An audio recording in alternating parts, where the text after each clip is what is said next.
ESG, interest rates, the future of retail, and more. Welcome to episode 2 of Check the News. Well, guys, welcome back to Check the News, where we look at international and Australian business stories through the lenses of Kingdom Business. And I'm joined by these two esteemed gentlemen. And if you want to know who they are, go back to episode 1 because they introduced themselves there. But the whole purpose here is to be educational and also a little bit entertaining and see if I can drag these two into some healthy debates. The first news story that I want to get to you guys is these changes in interest rates. Obviously, interest rates are a huge topic, and they've wreaked havoc on, I guess, our economy, which was by design. We're starting to get some data that it's taken a grip and kind of coming back to where it needs to be. But we're just, the latest inflation figures says that we're steady at 3.4% for the month of February, so annualized in the month of February. And actually the share market is slightly higher based on that bit of news. So I'm not sure what you guys are experiencing as you talk to people. I think, consumer products are definitely feeling a bit of certainly having to fight harder for the same amount of sales that they did 6 or 12 months ago. But interestingly, it's not making a real difference on house prices, right? So, but I'm just keen, and maybe we'll go with you, Dave. Like, what are you hearing on the ground, and what do you think happens from here around our interest rates? Yeah, I mean, I think it's interesting, isn't it, that the whole purpose of the interest rate increase is to maybe take some spending confidence away from the market to try and slow down this inflation. I think that that's definitely being experienced at one level in some of the discretionary retail, which we see that some of these chains are really doing it tough. I got to say to you, I'm a bit of a foodie, and the restaurants aren't empty, so it really signifies how it's touched the edge of the retail thing. Not sure it's, and when the restaurants start getting empty, then I think that it's the discretionary spending is gone. But I've still got to fight for a table. I mean, I don't go to the classy restaurants you go to, Wes, but maybe at a Grilled or something, I'm still struggling to find a table to get a burger. So I think they are having an impact without doubt. But there's a way to go, and I'm not sure that our leaders are going to drive down the interest rates too quickly at all. I mean, I just think they're going to leave it as late as possible. This is my thing. Third quarter, maybe, if not hold, depending, I think, what the figures tell them, if not hold until the beginning of next year. That would be my call. What are you hearing, Mark? What are you seeing and what are you hearing? Not that dissimilar. So definitely consumer spending is down. So the retailers that I'm talking to had a great October, an okay December, and then it all stopped in January. So first quarter sales are down, particularly in the more discretionary and sort of mid-discretionary end of consumer spending. So definitely some downward pressure on interest rates. I thought the Reserve Bank would go a little earlier than most other people are talking about. So I was talking mid-year, but the job figures that came out were super strong. So that was a little bit of a surprise to me. I thought they might go the other way. That might hold things back. But the latest inflation figures, as you said, 3.4, I think. I think annualized even less than that, 2.65, I think, for the last. So definitely coming off within their target range. Good argument to start loosening the monetary policy again. So let's hope some common sense prevails. Housing market, it's a mystery to me. It's a very Australian thing. It just keeps on going. I guess if you add another 400,000 migrants to the pool in an infrastructure where there's not enough housing and it's too expensive to build against the values that banks are putting up for the asset, that's just a recipe for disaster. Yeah, I mean, so we've doubled our immigration, right? And we're doing it through imports. So that drives inflation. It also drives housing need. So that's short-term pain in many respects. But all our politicians care about is hitting a surplus in some point in the future, and that's their number one leverage tool to hit a surplus right now, is to just bring people in to go to work. And they haven't obviously thought through a lot of the issues with housing. I think the other thing that most people are really aware of is that Aussies are spenders. We've seen it, right? So pre-GFC, Aussies were spending 108% of household income, 108% of household income. So all their income and a credit card, right? And then post-GFC, they got to like 64, and Australians had never prepaid their mortgages like more than they had right then, right? They just, as soon as there's fear, everyone clamps up, right? And they manage their own. But the minute that fear stops, mate, they spend like sailors again. So that they will try and hold us here, I think, for a bit longer, because if Australia media report on 2 drops in interest rates, 2 cuts, mate, it'll be game on. Yeah. Every shopping centre you'll never get a park at, like housing prices will race off again, and we'll be back to square one. So yeah, my gut feel was originally like September, I think, for a cut. That would be because it is actually causing quite a bit of damage right now. Like there's a lot of people that are hurting, but Definitely. Yep. Whether they can get to September, I'm not sure. They probably wouldn't just do 1 and then none before Christmas. They'll probably, if they're going to do 1, they'll do 2, and then they'll hold off, and then they'll come back in February and do it. But, I think it's a typical government strategy, right? They've got one instrument to try and change an entire economy, and it's a blunt instrument.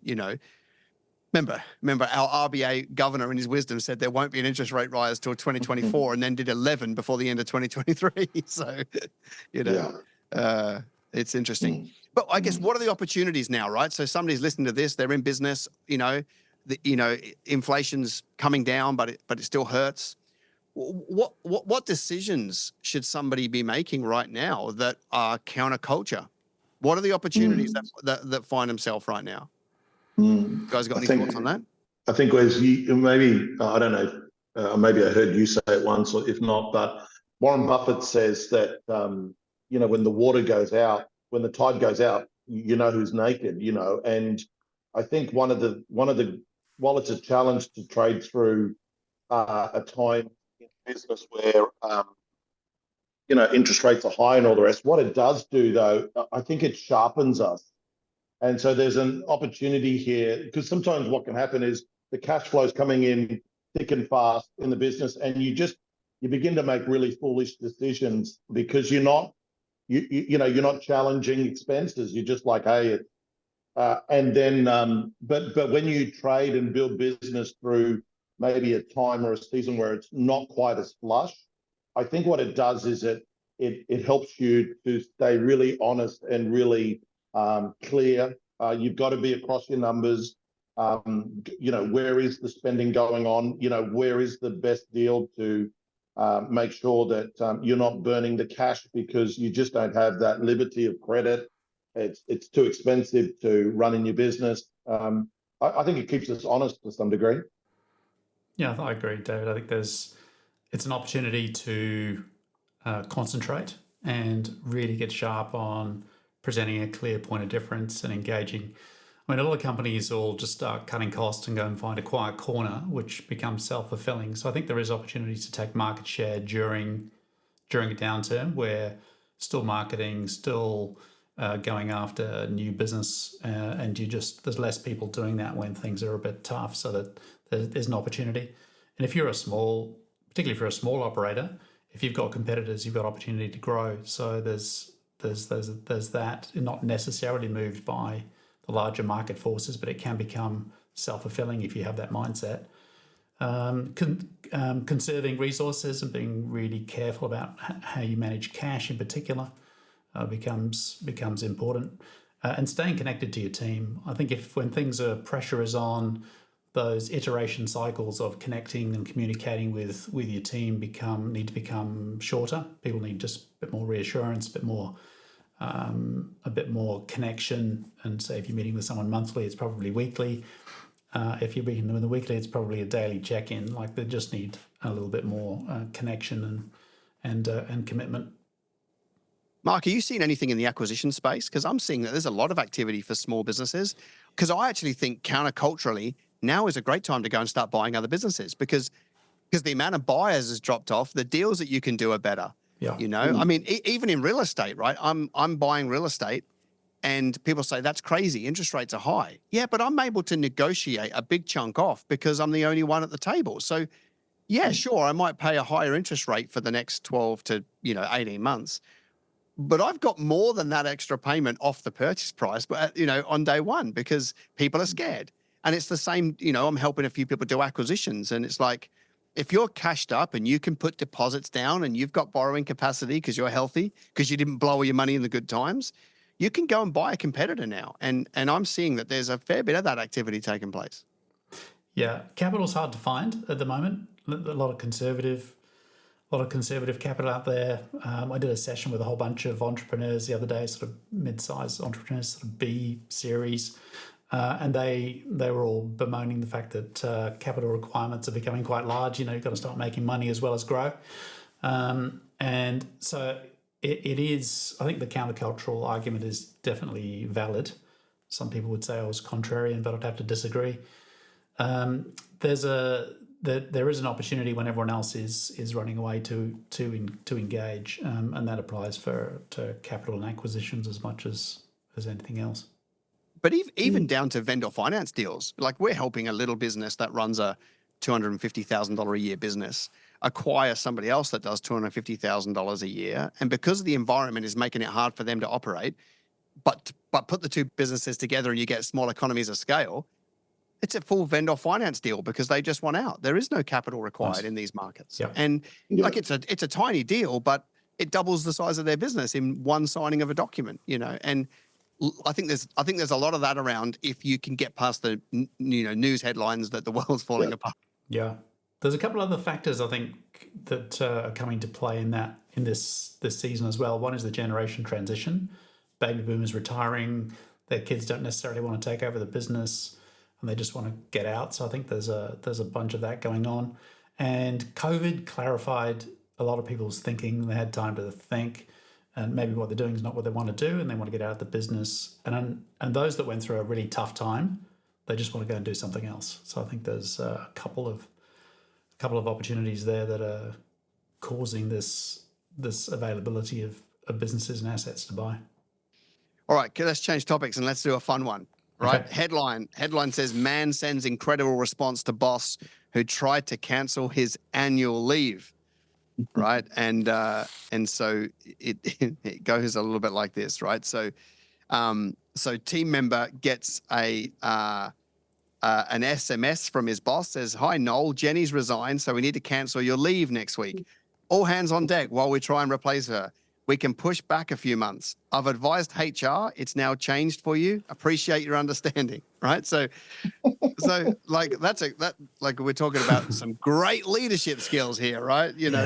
Like what a way. Anyway, we'll talk about it. His response was, "Hey, Nick, sorry to hear. I totally appreciate how frustrating this would be for management. But what do you mean you've already told HR my leave's changed? Unfortunately, I can't cancel my leave. It's my brother's wedding in Bali. All flights are booked and my kids are on the wedding party. I did book it 7 months ago, so canceling isn't an option. I can help you out more until I leave if that helps, but I can't change my leave dates." To which the boss says, "Mate, can't stress enough. Your leave is cancelled. We just can't do it. I'm sorry." And so he writes back, "Actually, I don't want to come back to work now. I'm quite shocked at this email. I'm going to take my leave earlier and start from today." So straight out of the door, right? So he didn't just lose a guy for 3 weeks. He lost a guy for life. So let's talk about this, right? It's leadership. It's leave put under pressure. How could that boss have handled that a whole lot better? He could have maybe listened to a couple of Mark Bilton's podcasts on leadership. Yeah, we'll put the handle up for your podcast, Mark. Was it Lead Well? Leadwell.livewell.com.au. If you're a boss like that, come and spend some time with me. We'll sort you out. Yeah. Yeah, I mean, I think it's a conversation around boundaries, right? Around, and I mean, obviously there are changes that we spoke about, which, working on weekends and making that clear. there would have definitely been a time in history when you could get away with that kind of leadership, right? You know, like at an extreme, you go back to post World War II when everybody would starve to death if they didn't have a job. They'll do anything and they got exploited. You remember that. David remembers that time, doesn't he? I mean, I was thinking one of you two was there, but I was going to say 1985, but you went all the way back. I did. I went back to when you were a kid, and you know, and then today you've got the other extreme where it's like anybody could work in one of 17 jobs in an hour, right? So, what's the leadership lessons out of that? Yeah, look, I guess first of all, you've got to put yourself in the leader's position. He's had someone leave. He's panicked. He's probably not thought it through. Probably had a little bit of a sense of entitlement and just went, I just need to cancel this guy's leave and put him in there. And he was very much in fix it empirical mode as opposed to I've got a real human being on the other end of the telephone and what might they, can we arrange something? So didn't think it through, probably operating under a fair amount of entitlement, pressure, definitely, entitlement as well. I think a lot of bosses saying, hang on a second, I was giving this guy money to pay for, I sort of own him. But a completely unprofessional and not the right thing, certainly not the right thing to do. I mean, you said boundaries, absolutely. We need to remember that people have a life outside of what it is that we're asking them to do. We partner with them and share resources for a period of time in order to get something done. But they're not at our beck and call. They're human beings. Imagine if he spoke to the guy and had figured out, well, what are you going to do on your annual leave? And it's like, oh, I'm going to Bali. And he maybe in the conversation he figured out, and he said, who are you flying with? And the guy says, Jetstar. He says, look, let's just cancel your leave. You're probably not going to get there anyway. Yeah. Well, I think we can a win-win. We can have a win-win here. Well, you get halfway there, don't you? I think that's when you fly Jetstar to Bali, you normally get halfway before somebody causes an absolute scene on the aeroplane. And they got to turn around. And they got to put down in Alice Springs or something. So just tell them it's a Boeing. I mean, one of the things that would be super smart is he should have rung him, not texted him. I mean, that would like straight off the bat in terms of strategy. Like, you're not going to get a great response from that, He could have. There just could have been a million different ways he went at this, right? But the discussion, just that, hey, I'm in a bind. Can you help me? What can we do? Like, there's just a million different ways you can go there. I mean, we've heard this over the last couple of years. The boss gets them all on Zoom, and says, "Hey, boys, we're changing the game," or just silly stuff like that. And it is a little bit like you don't understand the leadership environment of the market any longer. Not that was ever the right thing to do, but again, 1985, there's a toleration level that it just doesn't play anymore in these spaces. And I think it's going to continue to change. And we have to evolve with it. And that's where the leadership dynamics, I'm not suggesting, the pendulum always swings very hard, but wise leaders will know how to negotiate these waters in a way that, is not going to put offside your first customer, which is your staff. Yeah. Well, I mean, I think it speaks to culture, because the question you have to ask yourself is, why is Jenny resigning now? Yeah, that's right. I've got a pretty good idea why Jenny's resigning. Right? Form an orderly queue. Yeah. Like, can the last one just turn the lights out on the way out? Yeah. So it's easy to build a toxic culture that's just go, and it's too much. Like, I think as a leader, it's easy to let too much of the burden be carried by your team. And as a leader, part of your role is to figure out how much do I let out, because it's not equitable pay, it's not equitable outcome, so it can't be equitable burdens. And I think a lot of entrepreneurs in their early years are trying to pass so much of the burden onto their team. Right. But the team are like, well, cool, but like cut me in on it all then. Like it's not a fair model. And so strong leadership or good leadership is about figuring out how much of that burden do I let out to my team, because it's valuable to get us where we want to go. the rest of it I've just got to shoulder myself, right? So it's not Noel's burden that Jenny left, right? He actually offered to do more before he left. So he's a good guy, but there's only so much that somebody can do. And I think as business people, we do have to learn that skill of actually holding our own stuff to a large degree, and then figuring out how much we let out. Because I find most people just vomit on their culture 24/7, and then wonder why people can't handle that much pressure. Yeah, I think there's expectations from business owners that are unrealistic. Often have the conversation, my guys aren't working as hard as me. I'm going, well, you own the company. They don't own the company. You want them to work as hard as you, give them half the company. Then they'll work as hard as you. Like it's just I think it's an unrealistic expectation. And people come to work for all sorts of different reasons. And if you have a leadership team, for instance, then spending time with each individual person in your team and understanding what motivates them, why are they there, what do they want to get out of them. Some of them want, they're after financial rewards, some are after recognition and promotion. Others, they just want to do a job and they want to come in this time and finish that time. They'll do a great job for you, and they'll do it day in, day out for a long period of time, and that's fine. Like trying to figure out, okay, if this is what you want, then you're going to have to do this or work on something. So I think as well as working with the team and connecting people in the team and making sure there's a great culture, the individual one-on-one, getting to know your team as an individual, because one size does not fit all. Definitely. Absolutely. All right, let's talk about the retail sector, which is an interesting place in Australia and beyond. I mean, I think you walk through any capital city and the retailers are boarded up to a large degree. In fact, there was a report put out this week by somebody, and it was about the cities that have the largest and the lowest amount of risk to trade in. And funnily enough, Adelaide was the winner of the least riskiest CBD to do business in, which I don't know. That would definitely be where these people were headquartered who did the thing. But Small survey.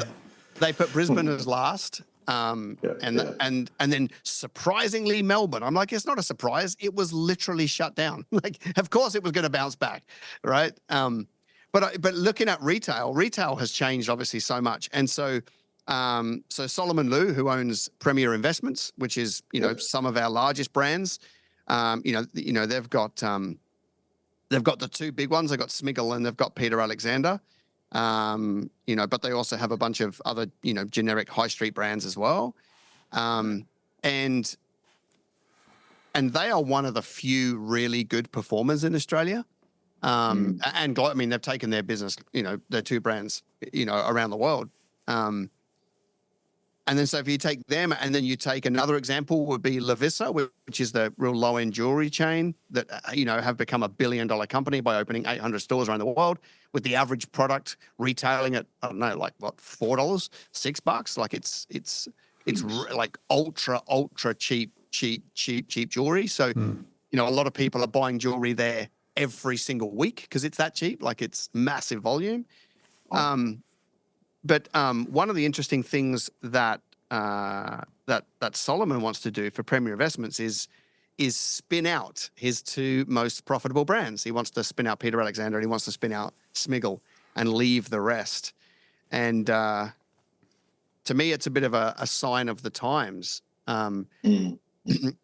Basically his argument is very hard to raise capital with the dead brands that we've had forever, and it's very easy to raise capital for the exciting ones with global expansion. So let's get him out. I mean, to get complex, he's also got a bunch of franking credits with the old brands that are getting watered down with the new brands. But when I look at the landscape of retail, they're moving to smaller footprint stores.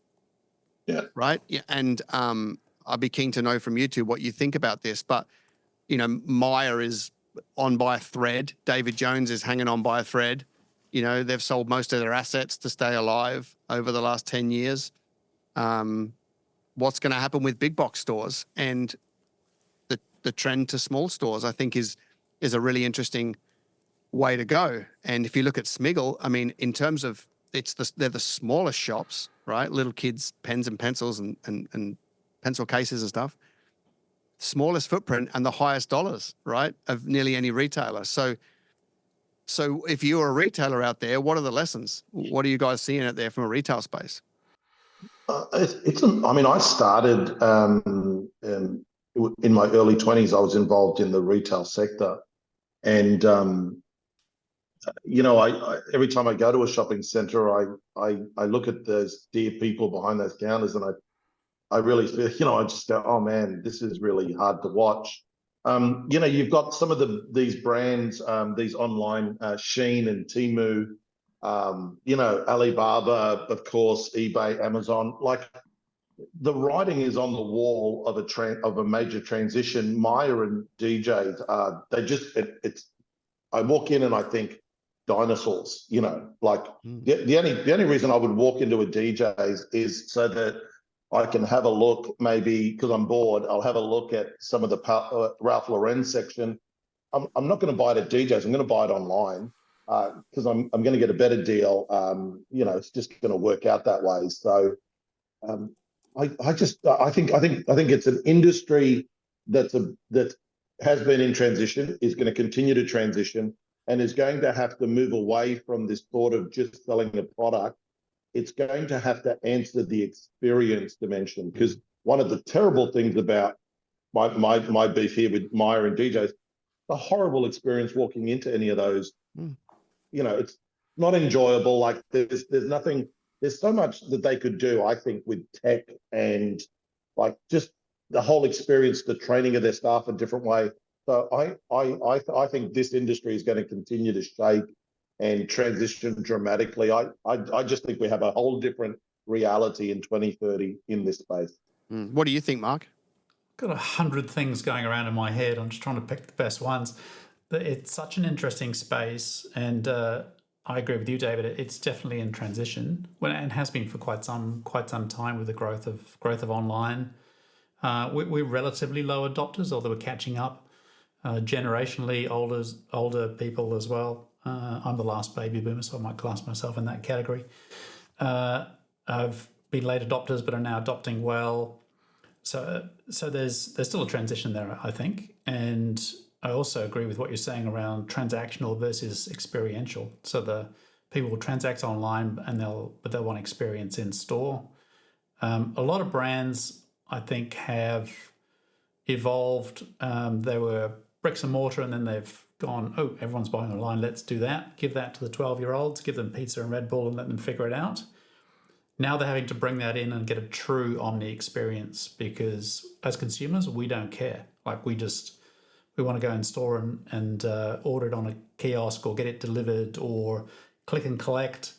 We don't. It's just one channel for us. So, and I think a lot of retailers are still wrestling with that. DJs. So the department store model, I think, as it has been expressed in Australia, is yesterday's news. There's no doubt about that. There are some department stores that do really, really well.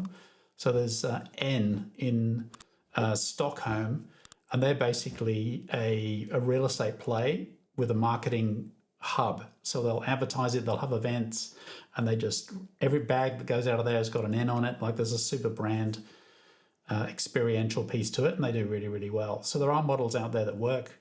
Phil Kay from Anchorage has bought David Jones. So smart guys, and they understand all this sort of dynamics. So I'm kind of watching with interest to see what they'll do. Myers has had a little bit of resurgent, whether it's a blip or not, don't know. We'll have to see. And Premier Investments. Solomon Lou's a great operator. There's no doubt about that. He's been around a long time. He's trying to get his hands on Myers or Control for a long time. I think he's probably cashing up to do that. Lavisa, Brett Blundy is still, I think, the smartest retailer out there. Started Insanity, did a whole bunch of other things. He Brazen things, and then he's done this. And when your yacht has 2 submarines on it, you know you're doing well. So he's done. I think he's in Singapore, and then he's gone somewhere else. He's all over the place. But knows the market, backs really, really good people to run his businesses, times things really, really well. So he's definitely the expert. I think Solomon Lew is not far behind. The splitting up and giving air to a couple of brands that have more potential than the rest of the stable kind of makes sense to me. Often big companies, they just try as they might to think about different brands in different ways. They just don't, and you end up with this big kind of porridge. And so brands that you need to milk and they're relatively stable and become cash cows, and brands that you want to invest in and really just give some air to, those are very, very different approaches. Having them spun out kind of makes sense. You need people thinking differently for different stages of development. So splitting them up kind of makes sense to me. I mean, there's a chance, right, that he spins out the two good brands, borrows against the stable ones as his play to get his cash to go and buy Myer, or at least to get 51% of Myer or enough of the board to take it down. I would say that was probably right. And Mark McGuinness, I think, was running Premier, and he ran Myers. So maybe he ran David Jones, I think. No, I think he came from. I don't know. Yeah, I think you might be right. Myer Jones. I think he was from Jones, and then so he's. I don't know what he's doing at the moment, but he and Solomon Lew have done a lot of things together over the years. So he would be a likely candidate. So I think so. We've gone from transaction to experience. I actually think that there's a trend with some younger brands that are going one step further, and they're pushing to community, where they're actually using their retail footprint more beyond experience as a rallying point, as a community place where people can be and be associated. And so for example, I mean, I think the company that's probably doing this best is Gymshark, English sportswear brand. One shop in Regent Street, and you can't find 90% of the stock. So you go in there, you get caught up in it, and you just order it online, and it goes to your home, right? And I think, I think a lot of brands are going to have to start to treat their footprint of like, okay, it's a retail store, it's got less stock in it, right? So it's because in 1990s it was like product per square feet was the metric that mattered, right? Yeah. Now it's product per square feet, but it's less, not more. And how do you have a place in there where your best clients can meet and experience the next, behind closed doors, VIP, see what's coming, get caught up in it? Like, because the best clients now, then they don't need to try it on, right? If you're aligned with a brand, like I can walk into an RM Williams store or go online and I can just get whatever I want because I now know all my sizes and their cuts and their styles and so I don't need to now be like, oh, those new jeans, I better go in and try them on. I'll just, I'm already a customer. I'm bought in, right? So I think, I think a lot of retail stores have to start to think about community. How do they use their shop as a rallying point more than just a place to press buttons and Gymshark have done it well. And building tribe, building community, super important. Athleta in the US, they were a pure online play, and they got bought out by Target, I think, one of the big companies. They said you need to build stores, and they were very anti the whole build stores because they were a pure online play. But what they found was when they put a store in a particular area, the online sales 4 times in that particular jurisdiction. So there's definitely a play-off in that hybrid of stores and online and doing omni well. I think there's a real key in the midst of that. All right, staying on retail, but on a slightly different topic. I think this is one that Mark will appreciate. So obviously the Body Shop. The Body Shop was one of the first kind of brands in the world, 1976, I think. And when they first started, 1976. And they were like a trailblazer around, not testing on animals. And they did a lot of that really early activism, around that stuff. So here's the headline. The Body Shop should not have failed, right? Because they've gone under in the UK where they started and around the world. They're actually still profitable in Australia, but tanking because their supply chain's going up because they're not buying the volume around the world. But I'll tell you an interesting line from this that I thought was from this article is around the activism. The most recent Gallup survey shows consumer interests in brands engaging in social political issues is waning.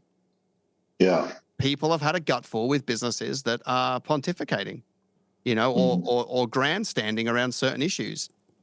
And I know this is a topic close to Mark's heart.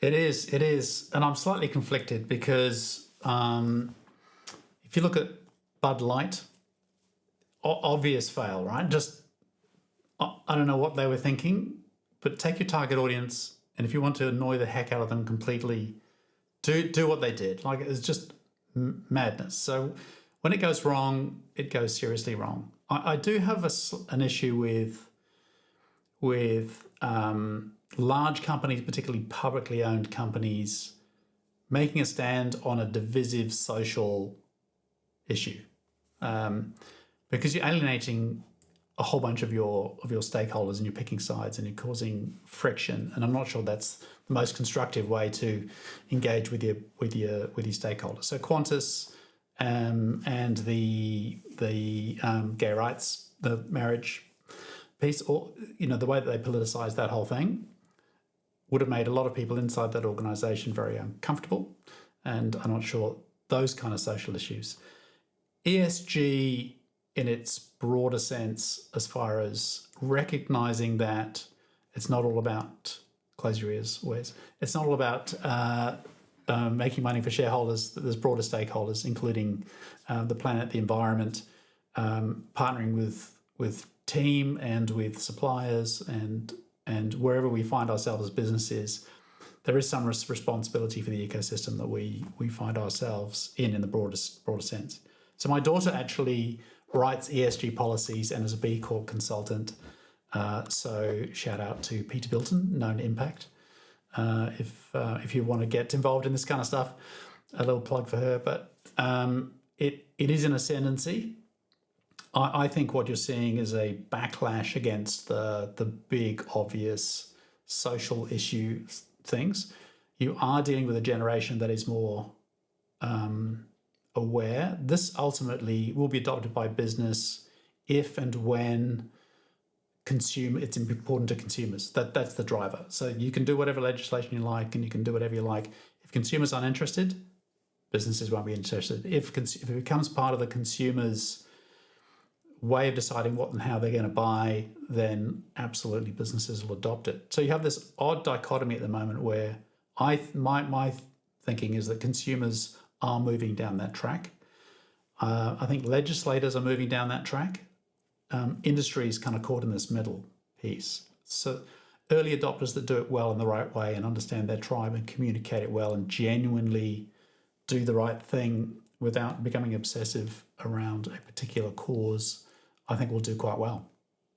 I think this was driven by the other end. I think this was driven by capital available. Like the lenders were the ones that dominated it, that forced ESG. If you want capital, then you will abide by these rules. So I think business is getting eaten by both ends. I think you've got these active younger generation and a restriction of capital if you don't play by the rules. That's right. Are you a Blackrock conspiracist? Yeah. Well, it's not even a conspiracy. It's like it's attached to capital. They have been on public record saying there's no capital if you don't abide by these rules. Yeah, they do own CEOs, and particularly the large end of town, big chunks of large companies, BlackRock and a couple of other companies pretty much own share markets, and CEOs, they never get to work again unless they lean in. Although there's been a bit of a flip in that, hasn't there, Wes? Recently? Yeah. So another great headline, and I know, Dave, you've got to go at some point, but one of the greatest headlines is, so Fink, who is the head, he's done a whole backflip on his.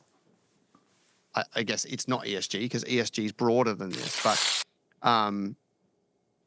he's basically come out and said we need to be pragmatic about our energy use, and we need to not be so green and not be so wedded to net zero. And I sit here and I go, oh, okay, funny how you say that now, but you were the opposite when you needed capital to fund all these businesses, and now you're like, we just need to slow down on the net zero, because I can get my 7-year-old daughter to work out that if we're trying to go by net zero, we don't have a grid that can handle it. Like that doesn't take rocket science, but you know, where do we find ourselves in the middle? Dave, what are your thoughts? Look, I think we would advocate that we want to see business and enterprise and industries operate, in ethical ways. The reality of business, of course, is that you have to make money. There's no sustainability if everybody's going broke. And then you've got all these hands in the pie. So there's political agenda, there's business agenda. The WEF, which is the NATO version of business, pushed this agenda very hard. And like you said, by coercion, I think, there's implications where you can't get significant capital unless you're following down this track. So I just go, look, I want companies to be thinking ethically. I want them to be thinking ethically about people. I want them to be thinking ethically about the earth and about our stewardship of it. I just think, it's that thought about, we are migrating in 20 years' time. The thought of a company that has no sense of responsibility here is just not going to be any significant player. It'll be but there's always the tension on how quick, how fast, and what is the primary agenda behind it. Because if it's all sort of the banners, but fundamentally it's driven by greed, posturing, it's false, and it's going to come out in the wash. The dirty laundry is going to come out. So I don't know. I just go, I want the companies to be ethical. I think society wants them to be ethical. They're going. The challenge will be that it costs to be ethical. It's going to cost you, and so unless everybody's playing on that field, you're going to give someone an unfair advantage because they're not going ESG, and they're just quicker to market and cheaper to market, and that doesn't work.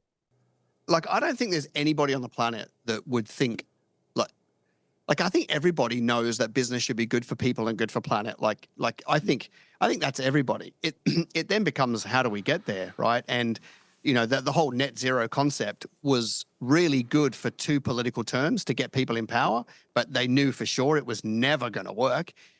And it's not a new thing, because the only reason why the Virgin brand is alive today is because Richard did a flip in the early 2000s and took, tens of billions of dollars of green stimulus money, right, to be able to keep the business alive. And that's why he's on that agenda, because if he didn't take that capital, he wouldn't be alive today. So for me, the net zero it's the time frame that was crazy, right? I personally don't believe that climate change is man-made. I can't find anybody that's putting out any evidence that's not funded by that side of politics that's saying anything true, right? It's like, it's funny, just as a little side note, I showed my children the Plymouth Rock, right? It's a rock that when England was founded, they put a rock right at the edge of the ocean where they first landed. And it's still there today. Well, half of it fell apart. They put it in a museum, but half the Plymouth Rock is still there today. And the water is exactly the same height as it was in 1306 or whatever. It's like just to show my kids that what they get taught is lies.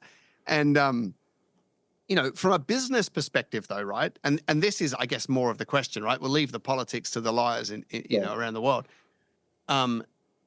Should a business today, should they go early on greenwashing and get access to more capital and customers, or should they stand by their values and possibly stay smaller?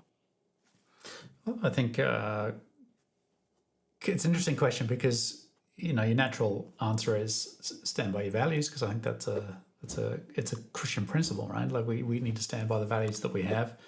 But my thinking around the green movement in particular is it's almost a religion. There's an element of it's going to be the end of the world as we know it, and therefore we need to tear up economies in order to be able to achieve a dubious outcome. But underneath that, there are some driving and compelling economic reasons why it's good to go a little bit greener. So there's one, we're responsible for the planet and we need to look after it. It's the only one we've got. It's a biblical mandate to to look after the environment from my perspective. We're stewards, and that's something we need to steward the environment as much as any other resources that we have.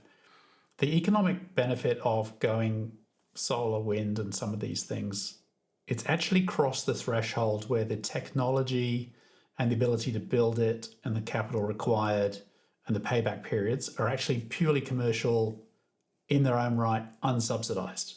So particularly small scale, there's an argument to say there's an economic benefit of doing that, and it's probably better for the planet.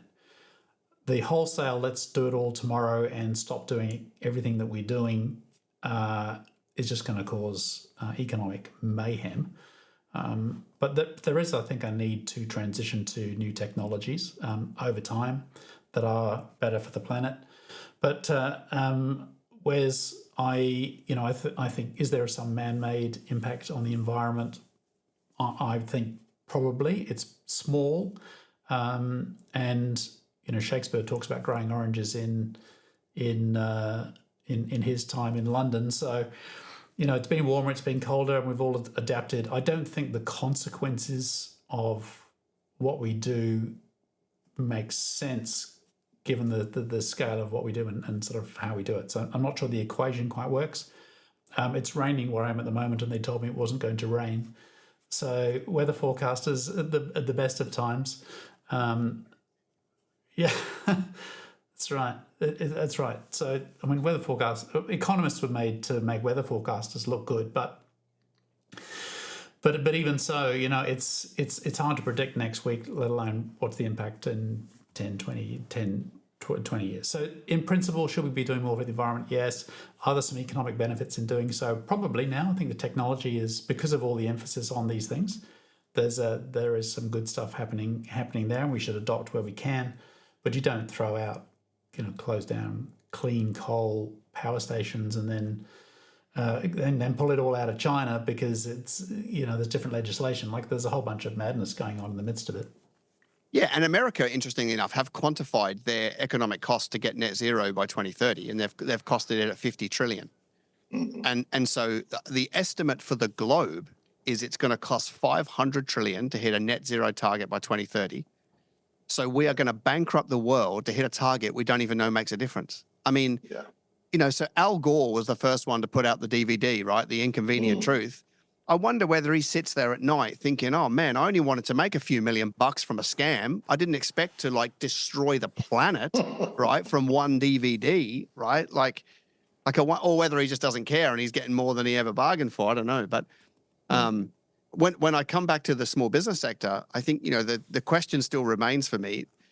Maybe not the question of should I, give in on my values, but should I be more vocal about, kind of adopting those things early, for the sake of being on the front of the curve for the change, or being on the back and digging your heels in. And I don't. Depends on your consumer base, I think. It's coming, the legislation's coming in the broader ESG sense with modern slavery. There's anti-greenwashing stuff coming up. You're going to have to prove you're actually doing the right thing, which I think is a good thing. If you're going to do it, it has to be authentic and measurable and demonstrable. So I think we will be required to do a number of things, and we're in a society that values those things, and therefore we need to operate in that way. Early adoption depends if there's some commercial advantage to doing that, or personally you have a product that plays in that space, then why not? Yeah, Toyota would just gave a warning. I put the article there for the government. Government's trying to lead with the legislation around anti-pollution, and Toyota going, hey, if we move as quick as you're saying, relevant today, a vehicle's going to cost an extra $13,000 just because of your legislation thing, and then you got to scale that out. So.